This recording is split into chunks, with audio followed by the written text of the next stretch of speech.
Isabelle Baudouin de l'Institut national d'excellence en santé et en services sociaux.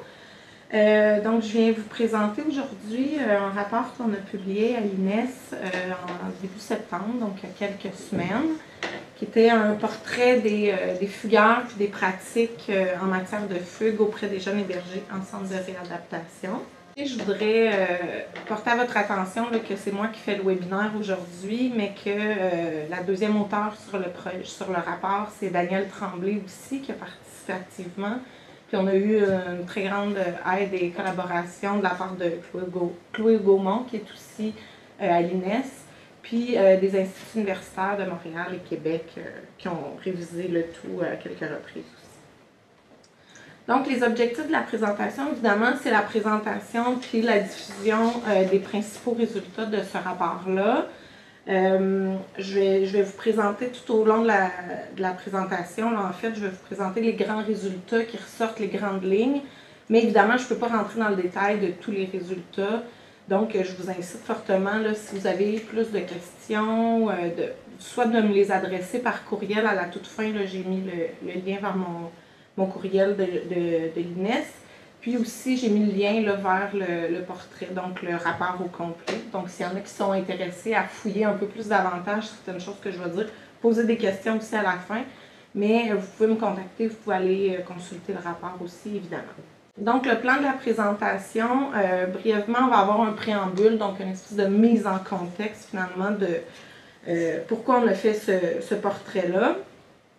Je vais vous présenter là, deux grandes parties, le portrait des fugueurs, le portrait des pratiques actuelles en matière de fugue. On va avoir une brève conclusion, puis évidemment, à la toute fin, une période de questions et de commentaires. La mise en contexte, qu'est-ce qui s'est passé en fait avant qu'on ait ce mandat-là de faire le portrait? Si vous vous souvenez, là, en janvier 2016, il y a eu une très grande médiatisation en fait de situations là, de jeunes filles hébergées en centre de réadaptation à Laval qui étaient en fugue. Donc, ils sont partis en fugue. Ça a créé tout un tollé médiatique, mais aussi politique. En fait, donc, à la suite de ça, la ministre déléguée, notamment à la réadaptation, a confié un mandat à André Lebon de s'assurer que les règles et les procédures d'encadrement du CIS de Laval étaient respectées et appliquées. Donc, M. Lebon a fait son enquête, notamment au CIS de Laval, mais aussi dans d'autres régions, d'autres CIS et CIUS.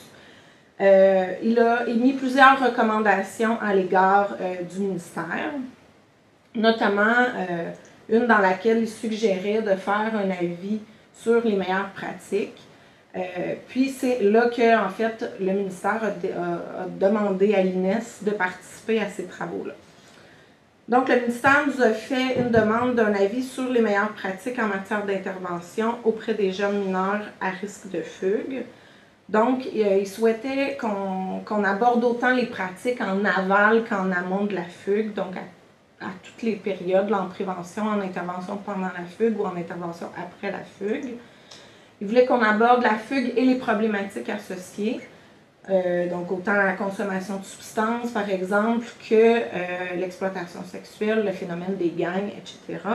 Puis, il voulait aussi qu'on fasse une consultation de l'ensemble des acteurs concernés. On parle évidemment des établissements, là, donc les centres de réadaptation, mais aussi ça pouvait être les milieux communautaires, par exemple. Donc, avant même qu'on décide de faire l'avis, on a décidé de faire un portrait des fugueurs et des pratiques comme produit préalable à notre avis, dans l'optique de contextualiser puis de comprendre bien comme il faut la problématique au Québec. Donc, quand je dis le portrait des fugueurs, c'est toujours des jeunes qui sont hébergés en centre de réadaptation au Québec. Ça inclut autant les unités de vie que les foyers de groupe. Donc, on voulait contextualiser ces données-là, savoir qu'est-ce qu'on allait faire. En fait, c'était quoi l'état de la situation pour l'ensemble du Québec. Le rapport de M. André Lebon nous en donnait déjà un bon aperçu, mais on voulait aller fouiller davantage les données. Peut-être une première définition finalement de qu'est-ce qu'on entend par la fugue au Québec, puis spécifiquement qu'est-ce qu'on entend par la fugue dans les centres de réadaptation. Donc au Québec, la fugue est considérée comme étant un facteur de compromission là, pour la sécurité ou le développement d'un enfant peut être considéré, en fait. Donc, ça va dépendre des situations puis du contexte de cette fugue-là. Toutefois, dans les centres de réadaptation, plus particulièrement, on a décidé d'avoir une définition qui est beaucoup plus précise parce que, en fait, on voulait savoir un peu comment on allait faire pour saisir ou pas une fugue, finalement, dans le système de saisie des données. Donc, dans le cadre normatif, il est établi qu'une fugue survient lorsqu'un enfant quitte volontairement et sans autorisation de la personne en autorité une ressource intermédiaire ou une installation maintenue par un centre jeunesse. Cela inclut les non-retours de sortie autorisée où l'enfant, de façon délibérée et non justifiée, ne respecte pas l'heure prévue de retour. Puis en ce sens, toute situation où on ne peut, dans un délai d'au plus 1 heure, statuer sur la situation de l'enfant, ce dernier est présumé en fugue. Cette présomption pourra être renversée par la suite sur la base de nouvelles informations.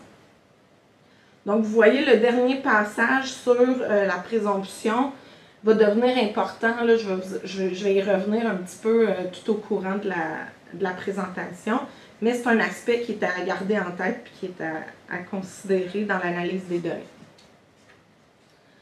Donc, le premier portrait, c'est vraiment celui des fugueurs. Des fugueurs et de leur fugue, en fait.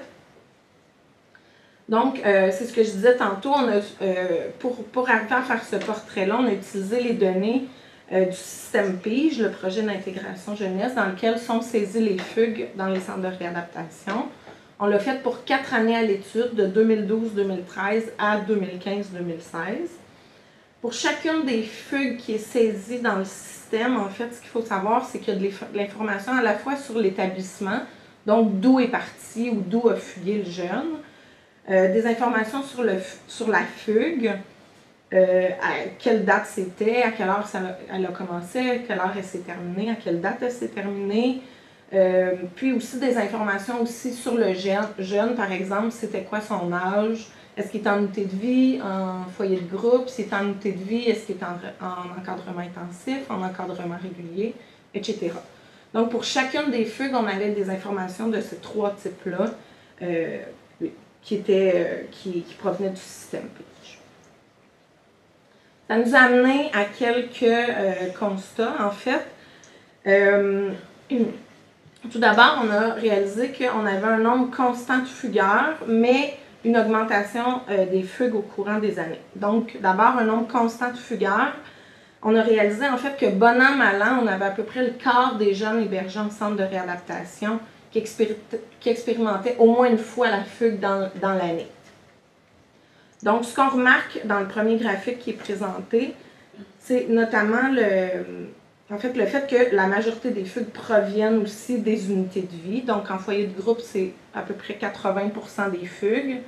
Puis on voit que c'est un peu plus différent là, par rapport au foyer de groupe. Il y a plus de diversité d'une année à l'autre, de variation d'une année à l'autre plutôt, comparativement aux unités de vie là, qui sont à peu près stables.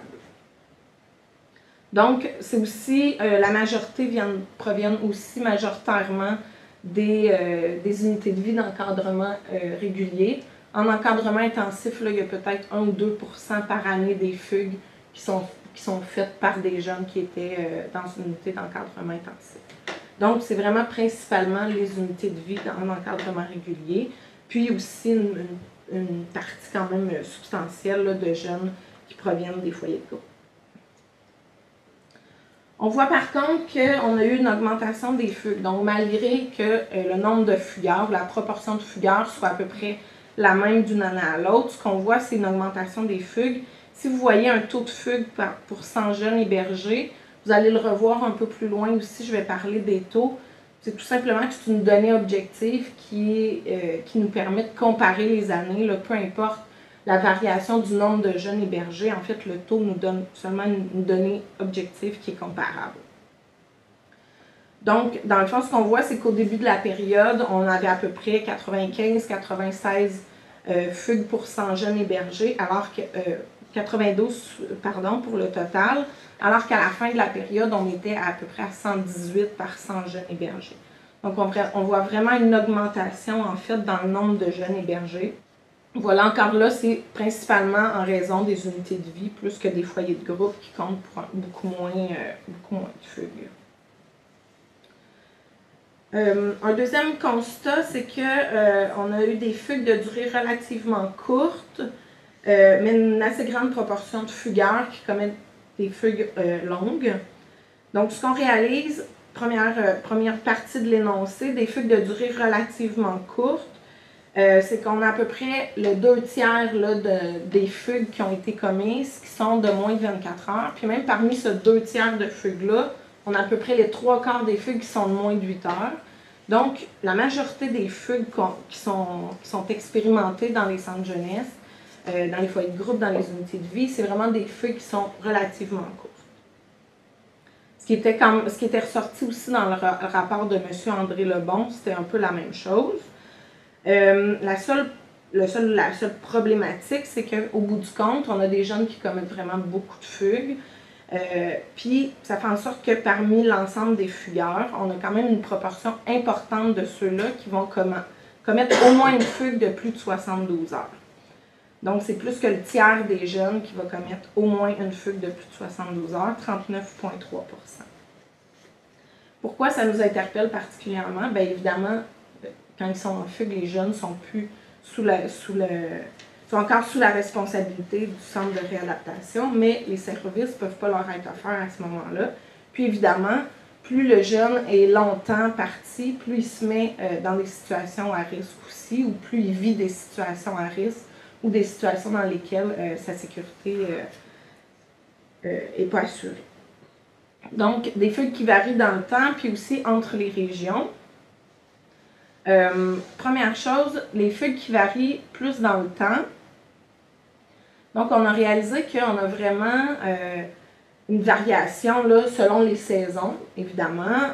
À l'hiver, on a beaucoup moins de fugues qu'aux périodes un peu plus chaudes. On peut penser que les conditions hivernales au Québec, la neige, le froid, en dissuadent quand même va dissuader quand même pas mal de jeunes de sortir des murs, ou de sortir plutôt des centres, excusez-moi. Ce qu'on remarque principalement en hiver, c'est le mois de décembre qui est vraiment le plus bas. Ce qu'on a pensé par rapport à ça, c'est que, en fait, bon, évidemment, les jeunes ont plus de sorties autorisées en décembre en raison des fêtes de l'année. Donc, ça pourrait faire en sorte soit que les jeunes aient moins le besoin ou ressentent moins le besoin de fuguer pour cette raison-là, donc ils savent qu'ils vont sortir, ou aussi ils vont éviter de fuguer pour ne pas se faire, en fait, enlever ces sorties-là. Donc ça, c'est des raisons qui feraient en sorte pour lesquelles décembre a un taux de fugue qui est si bas. Ensuite de ça, pour les saisons qui sont un peu plus élevées, on voit en fait qu'au printemps, puis à l'automne aussi, il y a une recrudescence des fugues. Au printemps, en mai et juin surtout, donc on peut penser que c'est le retour du beau temps, donc les jeunes peuvent espérer plus fuguer. Ensuite de ça, à l'automne, ben en fait, je vais parler peut-être de l'été avant.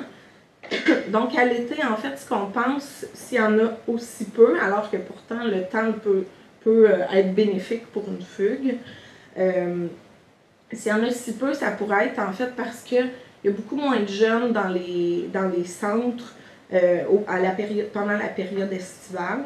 Donc probablement des activités, peut-être plus d'activités, plus de temps pour les éducateurs, les intervenants à passer de façon plus individuelle avec chacun des jeunes. Moins de tension aussi dans les unités ou les foyers de groupe, compte tenu que justement, il n'y a pas tout le monde n'est pas là finalement. Puis au contraire, ben, il y a une remontée du nombre de fugues rendues à l'automne. Là, on voit que il y a une augmentation du nombre de jeunes hébergés aussi. Donc, au contraire de l'été, peut-être plus de tension dans les unités, moins de temps pour les éducateurs, les intervenants de passer individuellement avec les jeunes. Le retour des classes aussi, qui intéresse peut-être pas la majorité des jeunes non plus. Donc, c'est toutes des hypothèses, en fait, qu'on a émises, mais qui peuvent expliquer ces quelques variations-là tout au long d'une année. Ensuite de ça, on a vu qu'il y avait aussi beaucoup de variations entre les régions, entre les cis et les CIUS. On voit que dans la grande majorité des cas, ce qu'on remarque, c'est que les régions dans lesquelles il y a des grands centres urbains sont les régions où il y a le plus haut taux de fugue. Il y a quand même quelques exceptions à ça, notamment par exemple dans le Bas-Saint-Laurent. On a quand même fait des petites analyses un peu plus poussées que je ne vous présente pas ici, mais pour chacune des régions. On a remarqué par exemple qu'au Bas-Saint-Laurent, il y a une saisie qui était presque systématique des fugues de moins d'1 heure, donc ça représentait un très grand pourcentage de leurs fugues. Est-ce que c'est vraiment une problématique de fugue ou plus de retard? C'est un questionnement qu'on s'était posé, notamment pour le Bas-Saint-Laurent. Je ne vais pas rentrer dans le détail là, pour chacune des régions. Ce que je voudrais vous dire quand même, c'est qu'avant qu'on publie le rapport, il y a eu des démarches qui ont été faites auprès de chacune des régions ou à peu près pour leur montrer ces données-là, pour que les gens qui avaient plus de problématiques soient quand même mis au courant et qu'il y ait des choses qui soient mises en place dans ces régions-là. Donc, je ne vous pitche pas ça aujourd'hui, je ne vous lance pas ça aujourd'hui, puis ça n'a pas été non plus publié en septembre sans que personne soit avisé, là. Il y a eu des démarches qui ont été faites par Marie-Claude Sirois, là, qui est adjointe à la direction des services sociaux à l'INES par rapport à ça. Un quatrième constat qu'on a tiré en fait des données quantitatives, c'est qu'on avait des profils de fugueurs bien distincts. On s'est fait dire régulièrement là, par les CCSUS que c'était favorable d'avoir plus de connaissances, notamment sur les profils de fugueurs. Donc, on a fait une analyse. Ce qui est intéressant, en fait d'un point de vue plus de chercheur, c'est que cette analyse-là, finalement, elle faisait du sens d'un point de vue statistique, mais aussi, finalement, d'un point de vue clinique. C'était idéalement ce à quoi on souhaitait arriver. Donc, même si ça fait du sens statistiquement, si ça n'en fait pas pour les gens du terrain, bon, ça a peu d'intérêt. Mais finalement, quand on est allé voir les gens plus du terrain, notre comité, les gens trouvaient que ça faisait du sens, donc on était bien heureux. Donc, 4 profils, je vais en parler brièvement pour chacun des 4. D'abord, les fugueurs qu'on a appelés les fugueurs interceptés. C'est des gens qui commettent annuellement pas beaucoup de fugues, donc 1, 2, 3 fugues, mais pour lesquels les durées de fugue varient beaucoup. Donc, ça peut être autant des fugues de moins d'1 heure que des fugues de 72 heures, 24 à 48 heures, etc. Ce qui les distingue particulièrement, ces jeunes-là, c'est qu'ils font leur retour de fugue avec des policiers, au bout du compte. C'est ce qui est à entourer ou à retenir de ces jeunes-là. On pense que c'est ce qui explique que les durées de fugue sont si variées dans ce profil de jeunes-là, dans le sens où finalement, ils ne sont pas tributaires de leur retour puis de la durée de leur fugue. On peut penser qu'ils souhaitaient avoir des fugues un peu plus longues, mais finalement, ils se font intercepter par les policiers puis reviennent avec les policiers au centre de réadaptation. Ensuite de ça, on a les fugueurs uniques qui commettent une seule fugue, mais une fugue qui est relativement longue. En fait, il y a à peu près un peu plus que la moitié des jeunes de ce groupe-là qui faisaient une seule fugue durant l'année, mais une fugue de plus de 72 heures. Donc, c'est un groupe qui fugue une fois, mais qui est décidé, qui décide de quitter pour une assez longue période de temps. Ce qui est quand même intéressant avec ce groupe-là, c'est qu'ils font la majorité de leur retour de fugue, soit avec un parent ou une autre personne. Là, ça exclut les policiers. Les autres personnes, ça peut être des amis, ça peut être des intervenants aussi. Ça nous laisse entendre que malgré qu'ils sont décidés, qu'ils fuguent longtemps, ces jeunes-là, ils maintiennent le contact pendant leur fugue. C'est un aspect très important qui est ressorti beaucoup là, du profil, du portrait des pratiques. On va le voir tantôt. Donc, c'est vraiment un aspect important avec ces jeunes-là, d'être capable de maintenir le lien. Peut-être que c'est ce qui fait qu'à un moment donné, ils décident de revenir aussi. Ensuite de ça, on a les fugueurs chroniques. Les fugueurs chroniques font vraiment beaucoup de fugues, donc plus que 4, là, même plus que 10, plus que 12. Évidemment, en faire autant que ça, c'est pas toutes des fugues de longue durée. Là. Si je fais 15 fugues dans mon année, c'est pas 15 fugues de 3 semaines, évidemment, ça ne marcherait pas. Mais ils vont quand même en faire au moins une de longue durée, donc de plus que 72 heures. Ils vont revenir soit seuls de leur fugue ou soit avec un policier. En fait, ce qui est à retenir beaucoup pour ces fugueurs-là, c'est que malgré qu'ils peuvent commettre plusieurs courtes fugues, de moins de 24 heures par exemple, c'est qu'ils vont finir par en faire une de longue durée. Donc, malgré tout, ces petites fugues-là ou ces fugues-là qui sont de plus courte durée vont être quand même, devraient nous mettre quand même la puce à l'oreille dans l'intervention pour savoir que peut-être qu'éventuellement, ils vont être de plus en plus à l'aise dans la rue ou dans les fugues, ils vont développer des stratégies, etc. Puis peut-être qu'éventuellement, ils feront une fugue de plus longue durée. Donc, c'est quand même à retenir dans le cadre des interventions. Ensuite de ça, finalement, les fugueurs retardataires. Donc, les fugueurs retardataires, ce qu'on réalise, c'est qu'ils commettent peu de fugues, 1, 2, 3 fugues. C'est toutes des fugues de courte durée. Puis quand je dis de courte durée, c'est principalement de moins d'1 heure ou de moins de 8 heures. Puis, ils reviennent eux-mêmes de fugue. Donc, bon, c'est ce qu'on les a appelés les fugueurs retardataires, pas pour rien. Justement, on s'est dit, ces fugueurs-là, principalement, c'est probablement des jeunes qui reviennent de retard. En fait, ben, c'est pas probablement, c'est ça, ils reviennent souvent en retard de sortie. On a même regardé les heures de retour, puis tout ça, de début de fugue. On a vu qu'il y en a une partie de ces jeunes-là, que c'est des jeunes, par exemple, qui vont à l'école sur l'heure du dîner. Ils reviennent au centre pour le dîner, ils devraient revenir, je ne sais pas, à midi, puis ils reviennent finalement vers midi et 10, vers midi et quart. Donc, on a une partie de ces jeunes-là, on voit que c'est vraiment plus des retards. J'avais suggéré de les appeler les lambineux. Donc, c'est un exemple là, pour vous donner. Donc, c'est des fugues qu'on s'est même questionné, est-ce qu'on peut vraiment les appeler finalement les fugueurs ou on ne devrait pas juste les appeler les retardataires, ces jeunes-là. Donc ça nous fait un profil de 4 types de fugueurs, en fait, qu'on peut rencontrer, là, auxquels on peut avoir affaire quand on est en centre de réadaptation. Je reviens brièvement sur les fugues de courte durée, puis je termine avec ça pour le portrait des fugueurs. Donc, je viens de vous l'énoncer avec les fugueurs retardataires. On s'est quand même questionné beaucoup sur les fugues de moins d'1 heure, principalement.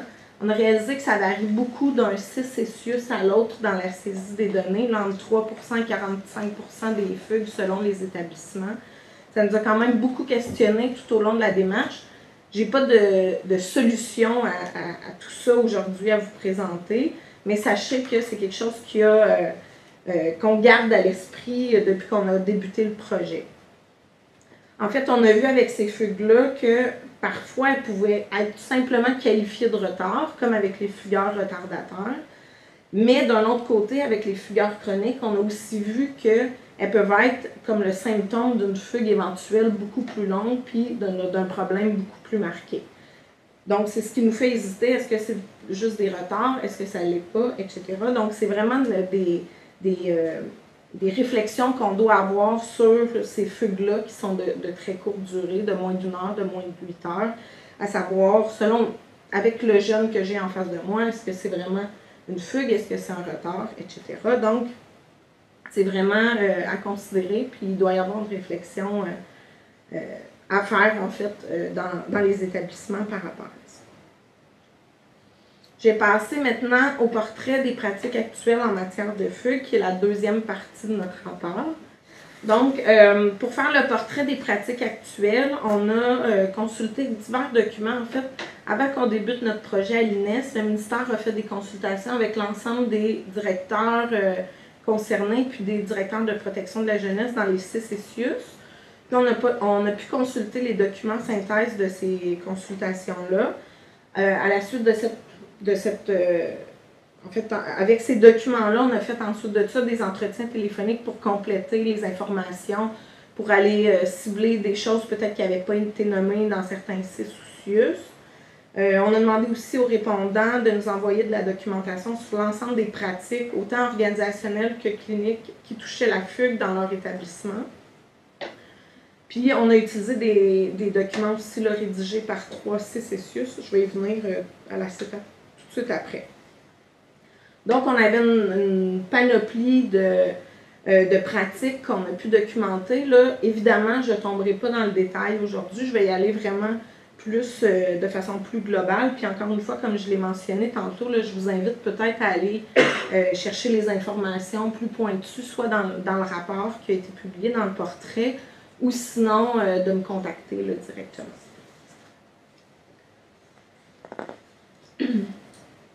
La première chose qu'on a constatée, en fait, c'est qu'il y a peu de programmes qui sont spécifiques à la problématique de la fugue. Donc, il y a des pratiques ici et là, mais il y a peu de programmes clairement établis par rapport à ça. Fait que là, je vais rentrer un peu plus dans le détail de ceux-là, puis après ça, je vais rester un peu plus global. Donc, on a vu 4 initiatives, en fait, qui ciblaient davantage la fugue. Au CIS du Centre-Sud de l'île de Montréal, le projet Agir sur le phénomène de la fugue, qui en fait représente 18 projets différents. Ce qui est à savoir, c'est que c'est vraiment dans le cadre d'une évaluation continue. C'est des pratiques autant de prévention, d'intervention que, intervention pendant la fugue puis intervention post-fugue. Ça cible les fugueurs. En fait, ça cible une majorité de fugueurs, donc souvent des fugueurs qui commettent moins de fugues. Puis, aussi, ce qui est à savoir sur ce programme-là, c'est que tous les projets ne sont pas au même niveau, ne sont pas rendus à la même étape. Donc, il y a des projets qui ont été élaborés, mais qui n'ont pas été mis en place. Il y a d'autres projets qui ont été élaborés, implantés, qui ont été expérimentés, puis qui seraient prêts à être déployés. Donc, pour chacun des projets, là, on n'est pas rendu au même niveau. Puis là, on a pour chacun de des 3 premiers programmes que je nomme aujourd'hui, il y a des fiches là, vraiment exhaustives à la fin du rapport du portrait. Donc, si vous souhaitez plus d'informations, vous pouvez aller consulter ces fiches-là à la toute fin du rapport ou sinon consulter directement les établissements. Un deuxième programme qui a été fait, qui s'adresse, là au contraire, qui s'adresse vraiment aux jeunes fugueurs répétitifs. C'est le GPS, donc groupe de projet et de soutien pour les jeunes fugueurs répétitifs, du CIUS de la capitale nationale. On a vraiment, dans ce projet-là, on souhaite vraiment s'adresser aux jeunes fugueurs répétitifs qui sont un peu plus désaffiliés, qui n'ont pas nécessairement de lien avec beaucoup de gens. En fait, on souhaite vraiment leur faire vivre des succès, les amener à découvrir, à vivre des nouvelles expériences, tout ça pour leur donner des alternatives aussi à la fugue.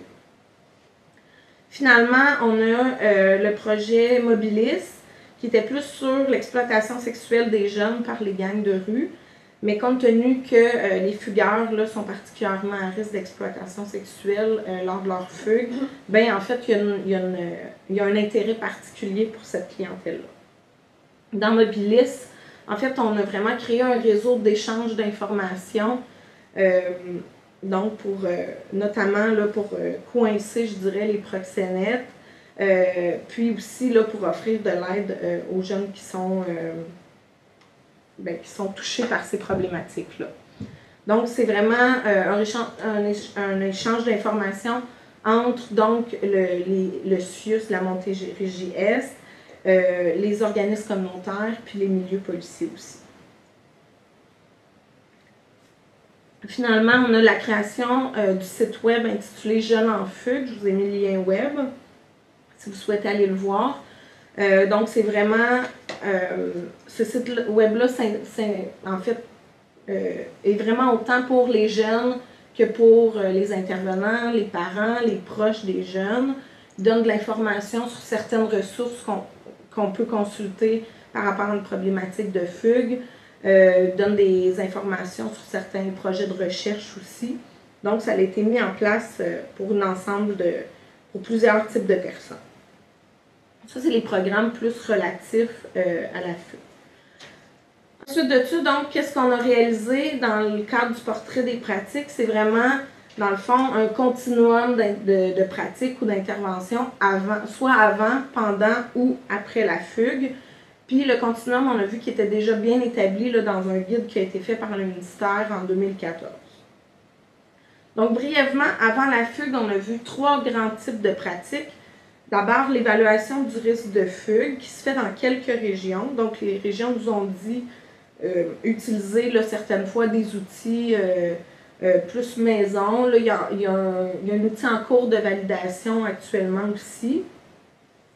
Puis, l'évaluation du risque de fugue pouvait mener dans certains cas à des changements d'intervention plus spécifiques auprès du jeune. Par exemple, un jeune qu'on considère à risque, on pourrait le rapprocher sa chambre du bureau des éducateurs ou des intervenants pour l'avoir un peu plus à l'œil.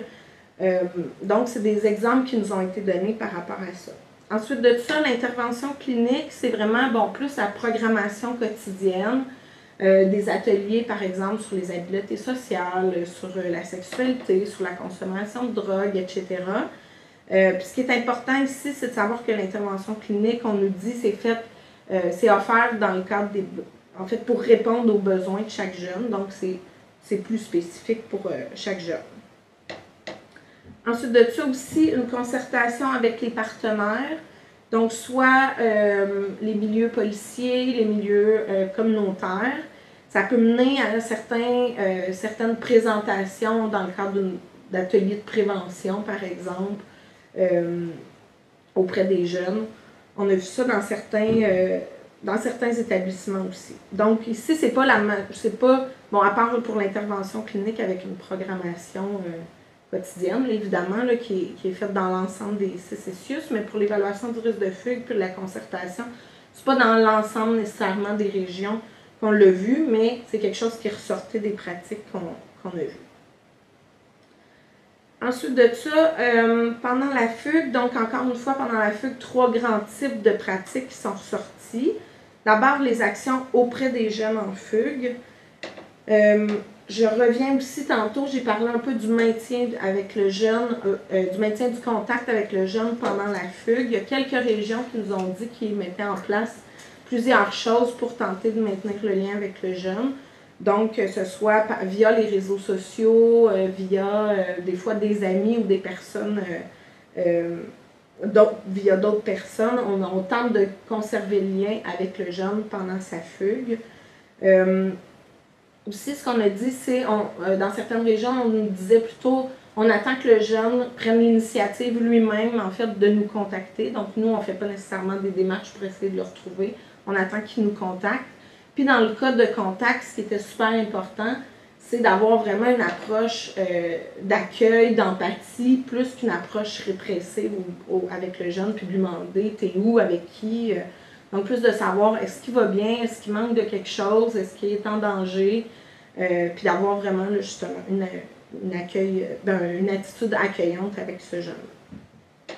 Ensuite de ça, les actions avec les parents, bien évidemment, très rapidement, ce qu'on dit dans toutes les régions, c'est qu'on doit aviser les parents.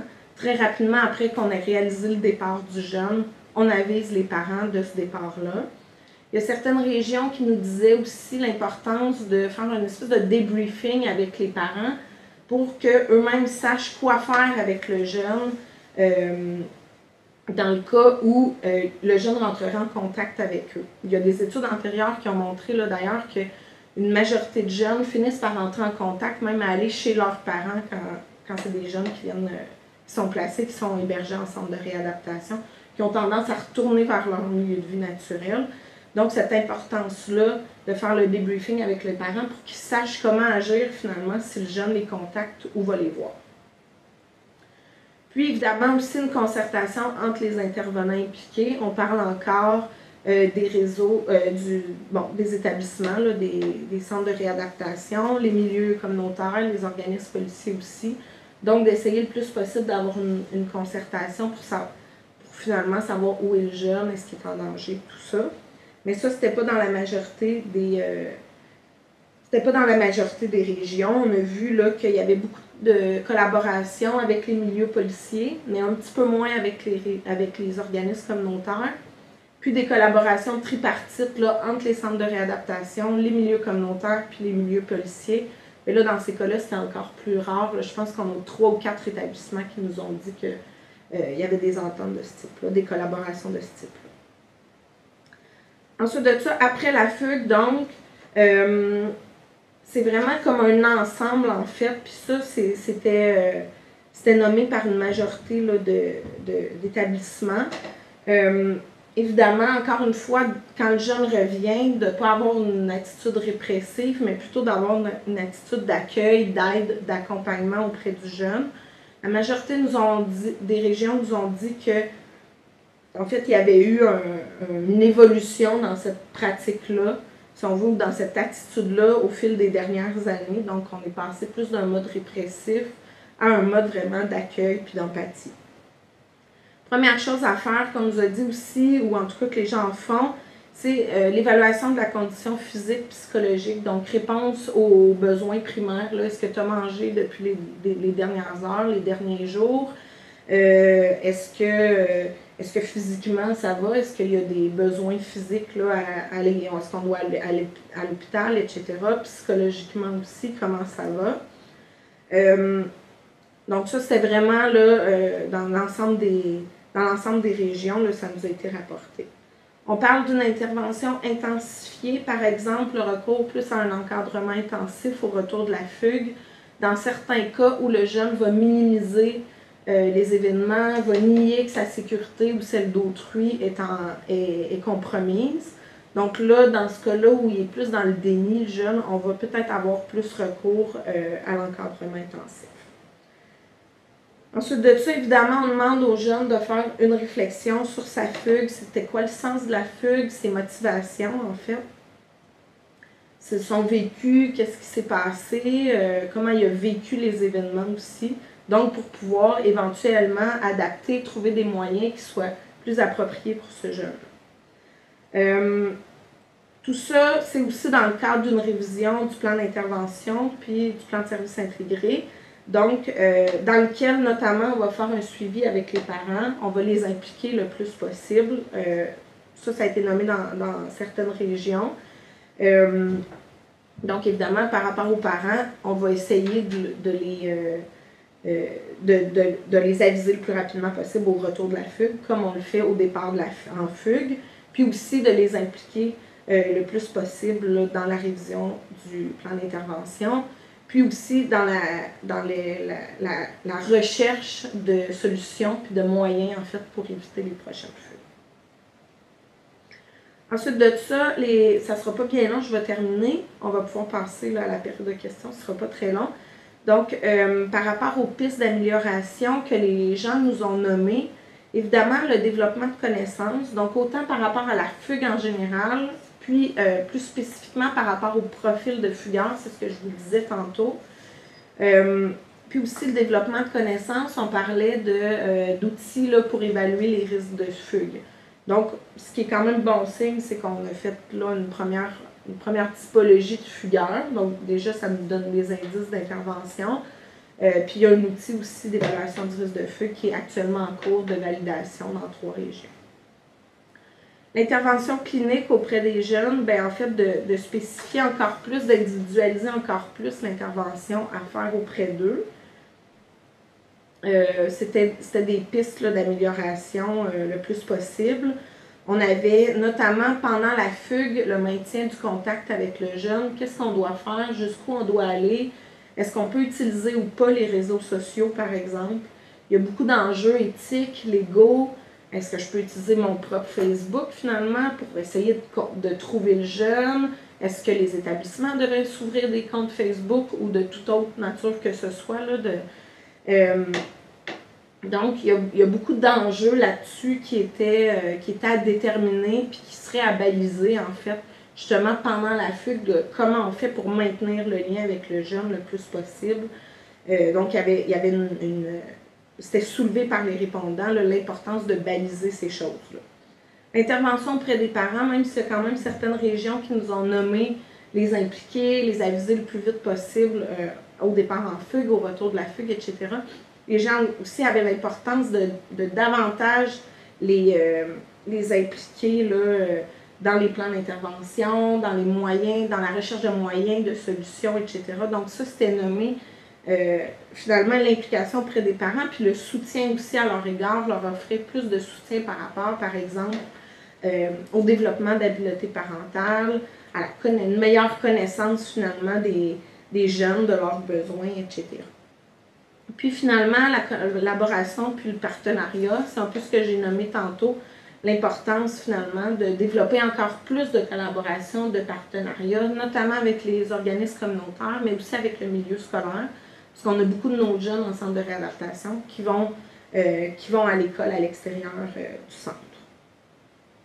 Donc ça fait le tour là, brièvement pour les pistes d'amélioration. En conclusion de tout ça, bon, la feuille que j'ai écrite, c'est un phénomène important. Donc, on nous a rappelé quand même souvent que souvent c'est un symptôme en fait d'une autre problématique, la fugue. Donc, est-ce que c'est une problématique en soi ou est-ce que c'est un symptôme, ça peut faire partie du cheminement de certains jeunes qui vivent d'autres problématiques finalement. En fait, l'importance de tout ça, c'est plus de se dire que ça devait être utilisé comme un levier d'intervention. Donc, une alerte, en fait, si on veut, une première fugue, une deuxième fugue, etc. Donc, de l'utiliser vraiment comme levier d'intervention. Ensuite de ça, bon, évidemment, dans notre projet, il y avait quelques limites. Là, je ne reparlerai pas de la saisie des fugues de courte durée, mais je nomme quand même la collecte de données qui était limitée aux établissements du réseau, donc au centre de réadaptation. On n'a pas fait de collecte précisément auprès des organismes communautaires ou auprès des milieux policiers, alors que ça aurait sûrement encore plus bonifié là, la perspective puis les pratiques qui sont faites actuellement par rapport aux fugues. Pour les suites, ben, en fait, de notre côté, l'INES prévoit faire on est en pleine rédaction d'un avis sur les meilleures pratiques cliniques et organisationnelles en matière de fugue, qui devrait être publié là, quelque part à la fin de l'hiver ou au printemps. Puis aussi, il faut savoir que le ministère prévoit sortir un plan d'action en matière de fugue sous peu. Mais là, malheureusement, je n'ai pas plus d'informations pour vous à ce niveau-là. Bon, ben, je vous remercie beaucoup d'avoir été là.